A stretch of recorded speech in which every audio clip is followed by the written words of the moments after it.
Hi hello namaste welcome to Telugu one cinema. This is Diveshri. Akkineni Nagarjuna ప్రస్తుతం గోవాలో జరుగుతున్న 55వ international film festival of India ఈవెంట్కి తన కుటుంబ సభ్యులతో సహా హాజరయ్యాడు.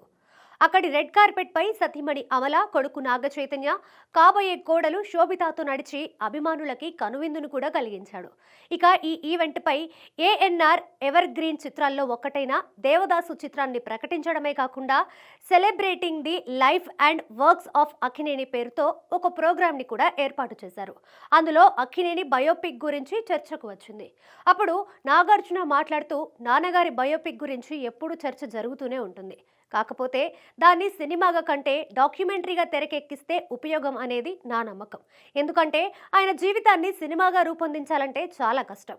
ఆయన తన జీవితంలో ఎప్పుడూ కూడా వెనకడుగు వేయలేదు. ఎదుగుదల పెరుగుతూనే పోయింది. అలాంటి సంఘటనల్ని తెరపై చూపించాలంటే బోర్ కొడుతుందేమో.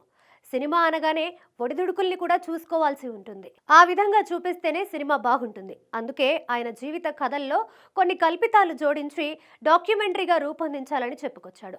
మరి ఎప్పటి నుంచో అక్కినేని అభిమానుల్లో చాలా మంది అక్కినేని బయోపిక్ సినిమాగా రావాలని, ఏఎన్ఆర్ క్యారెక్టర్ని నాగార్జున చేయడంతో పాటుగా ఆ సినిమాల్లో అక్కినేని హీరోలందరూ నటించాలని కోరుకుంటున్నారు. ఈ నేపథ్యంలో నాగ్ చేసిన వ్యాఖ్యలు ప్రాధాన్యతని సంతరించుకున్నాయి.